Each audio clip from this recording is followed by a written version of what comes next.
Ok, donc je vais créer un nouveau projet, create new project. Ok, bon, le projet que je vais créer, c'est un projet Java standard, Java simple. C'est pas FX ni mobile. Voilà. Et le JDK sélectionné, c'est JDK 8. Je clique sur suivant. Ok, je laisse les paramètres par défaut. Ok. Et là, on va donner un nom.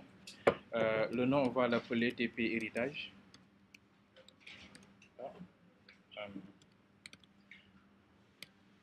Java. Voilà. Okay. Finish.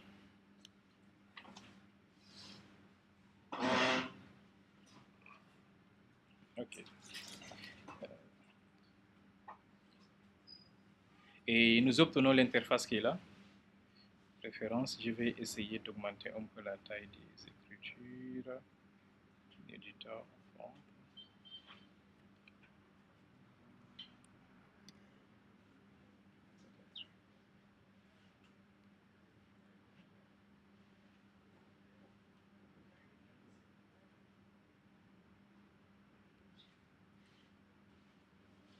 Voilà. Et là, je vais créer des packages. Clic droit. New package. Le premier package, c'est sn.easy.entities. Ensuite, je vais créer un deuxième package. sn.easy.métier. Okay. Troisième package, c'est le package de présentation. Voilà. Dans la présentation, nous avons une classe nommée main, donc Java class. Les classes commencent par des lettres en majuscule. Ensuite, dans Entities, comme nous avons l'héritage, on a la classe étudiant.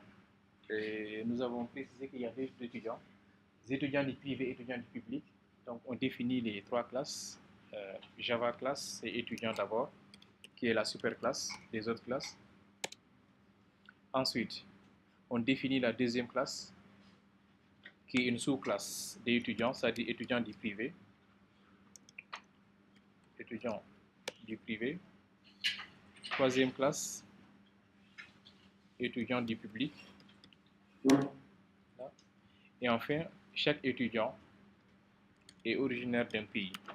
Donc, pays ici. Voilà. Donc ça sont les entités. On a principalement 4 entités. La partie métier, ce qu'on veut gérer, nous voulons gérer sous forme d'interface d'abord. Les étudiants du privé, donc on l'appelle e-privé, voilà, qui est une interface. On crée une deuxième. Vous avez vu comment on crée une interface? Vous faites clic droit, New, Java Class, et vous sélectionnez ici interface. Ok. Et deuxième interface maintenant, c'est e-public. Donc j'ai créé deux interfaces. Ou bien aussi c'est simple. Vous créez une classe, après vous modifiez une interface. Regardez très bien. Si j'écris ici classe, ça devient une classe. Si j'enlève classe et j'écris interface, ça devient une interface. Voilà. Soit vous créez directement une classe, après vous modifiez une interface. Ok. Ensuite, je vais créer également les deux classes d'implémentation. Au niveau du schéma, il y a également public implant. Donc, new class, ce sont les classes d'implémentation maintenant. La première classe, c'est privé imple, comme ça. Privé imple. Qui veut dire quoi? C'est la classe d'implémentation de l'interface privée, e-privé. Ensuite, deuxième classe d'implémentation, c'est pas ça. New, Java class, c'est e-public. Non, non, c'est public implant en fait.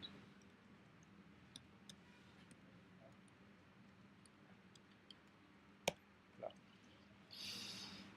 Ok, on commence par pays. Ici, dans notre analyse, on a supposé que le pays est caractérisé par un identifiant qui est un entier, c'est-à-dire que chaque pays a un numéro. Chaque pays également a un nom qui est de type chaîne. Ok. Et là, je vais définir maintenant generate les deux constructeurs. Donc, je clique sur Select None pour le constructeur sans paramètres. Et je définis également le deuxième constructeur. Donc, generate constructeur Ça, c'est le constructeur avec paramètres, avec arguments. Et enfin, je vais maintenant définir les getters et les setters. Generate, getters and setters. Et je sélectionne les deux. Voilà. Là, j'ai créé la classe PI avec ces deux attributs, ID et nom, constructeur sans paramètres, constructeur avec paramètres getters et setters pour les deux propriétés qu'on a définies. Voilà. Donc, vous basez seulement sur ça et vous faites la même chose. Voilà. Créer une classe maintenant devra être normalement un peu facile pour vous. Ok, donc la classe PI, c'est OK. On va passer maintenant à la classe étudiant. Étudiant. Euh, Comme étudiant est une super classe, les éléments qui sont définis en dièse signifient quoi? Que les attributs sont protégés. Voilà. À chaque fois que vous définissez une super classe, si vous voulez réutiliser les propriétés de la super classe dans les sous-classes, il faut définir en dièse. Dièse veut dire quoi? Protégé. Et plus c'est public, moins c'est privé. Il n'y a rien dans votre tête là. Depuis quand on a écrit ça? Ok, à chaque fois que c'est public, c'est plus. Chaque fois que c'est privé, c'est moins. Si c'est dièse, c'est protégé. Ok? Voilà. Maintenant, on va définir les éléments de l'étudiant. On a l'étudiant qui est caractérisé par un matricule. Donc, c'est int matricule. Ensuite, l'étudiant a un nom. Non. L'étudiant a un prénom.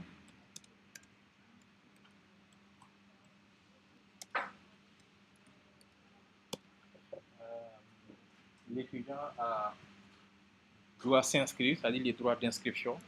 On suppose que c'est réel. Inscription. Okay. Et l'étudiant a un pays d'origine. Protected, pays, qui est le type.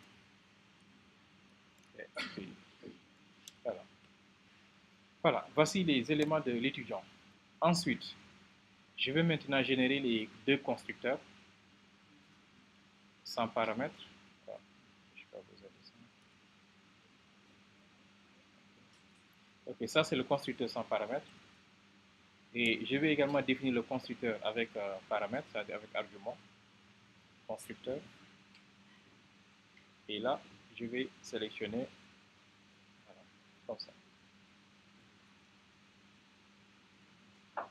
Ok. Donc, nous avons le matricule, le nom, le prénom, les droits d'inscription ainsi que le pays. Ça, c'est le constructeur sans argument et le constructeur avec argument. Je vais également générer les getters et les setters. Generate, getters and setters. Et je sélectionne tous les attributs. Voilà. Okay. Et là, on a terminé avec la classe pays. On va passer maintenant à l'héritage, c'est-à-dire les deux sous-classes, à savoir privé et public. Voilà. Maintenant, si je commence par privé, l'étudiant du privé est un étudiant, donc on dit quoi? Extend de étudiant. On vient de définir maintenant l'héritage. Il signifie quoi? L'étudiant du privé est un étudiant. L'étudiant du privé, en plus des attributs de l'étudiant standard, a une filière, mais ces éléments n'appartiennent qu'à l'étudiant du privé, donc vous le mettez en private. Alors que si vous regardez très bien, au niveau de l'étudiant, on avait défini ici protected. Public également, c'est possible, parce que c'est protégé dans la famille. Un attribut qui est protégé est accessible dans les sous-classes, mais également dans les classes qui sont dans le même package. C'est ça, protégé. Maintenant, si c'est public, maintenant, c'est visible dans tout le projet, mais également tout projet qui appelle ce projet également pourra utiliser ces éléments. Alors que si c'est privé, vous n'avez pas la possibilité d'accéder à cet attribut directement, il faut passer forcément par les accesseurs et les mutateurs. Voilà. Donc si des éléments sont spécifiques à une classe, il faut le déclarer en privé. C'est le cas des propriétés qui sont dans privé. Un étudiant du privé a une filière. Votre filière, c'est réseau. La classe, c'est quoi? Le niveau, c'est LP. Voilà. Ok, donc ici, on va définir filière qui est une chaîne de caractères.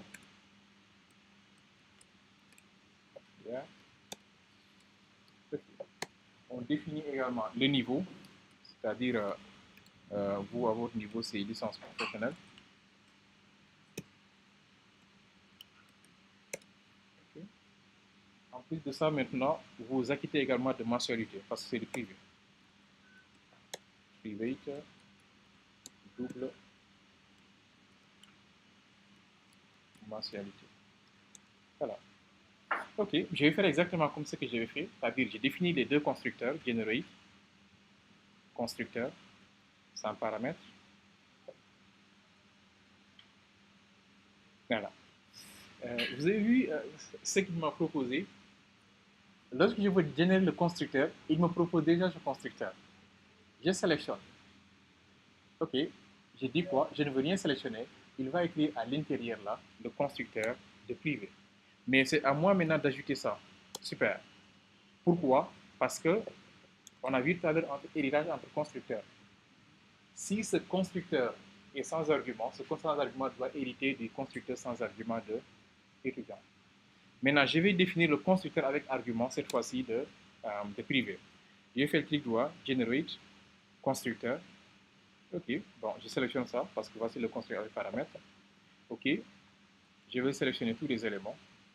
Je clique sur OK. Il va m'aider. Il est hyper intelligent, il m'aide, mais ce n'est pas normal, je devais le saisir. Il me dit ceci. OK, tu viens d'hériter des étudiants. Donc, je vais te dire ceci. L'étudiant est caractérisé par un matricule, un nom, prénom, droit d'inscription, pays. Mais en plus de ça, comme c'est un du privé, le privé a la filière, le niveau ainsi que mensualité. Et regardez bien, on ne répète pas du tout ce qu'on a défini dans le constructeur de base. Il dit seulement super, il me met les éléments de ce constructeur. Puis, comme ces trois éléments sont définis en local, il ramène encore les is. C'est ce qu'on a écrit tout à l'heure en fait.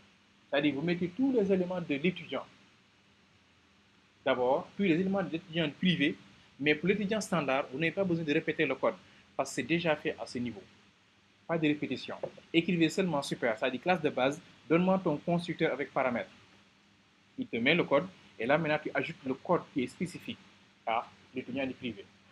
Ensuite, comme les éléments qui sont là sont déclarés aussi en privé, il faut générer aussi les getters ainsi que les setters. Getters and setters. Et je sélectionne tout. Voilà, c'est comme ça qu'on crée une classe s'il y a héritage. Vous créez le constructeur sans paramètres, vous mettez super pour prévoir peut-être au cas où on met un peu de code ici. Dès que vous mettez du code, même si c'est un système.out, ce code sera repris à ce niveau-là, automatiquement.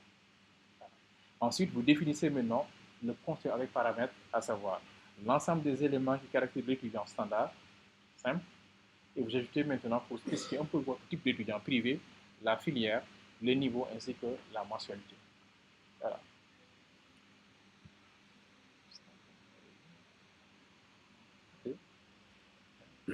On va faire exactement la même chose pour étudiants du public. C'est-à-dire, on définit les éléments de l'étudiant du public, faculté, département et la bourse, dans le cas où l'étudiant a une bourse. Puis, on hérite encore l'étudiant, on définit le constructeur du public sans paramètres, avec paramètres, en mettant encore le super. Donc, si je viens au niveau de public, ici, je définis les éléments qui sont spécifiques à public, à savoir la faculté,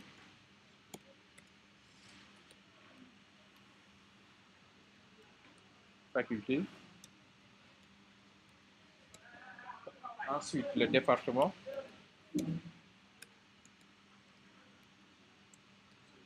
oui,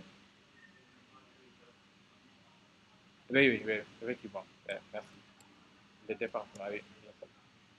Ensuite,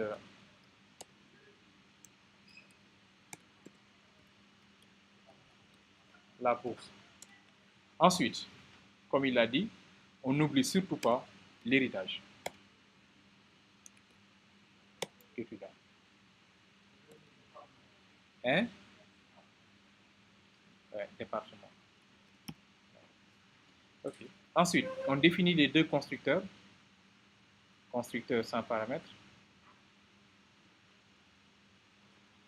On n'oublie pas super. Ensuite, le constructeur avec paramètres.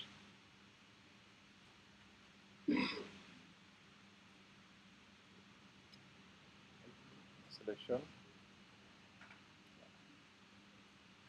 Voilà, et voici notre constructeur avec argument. Et enfin, maintenant, on génère les getters ainsi que les setters.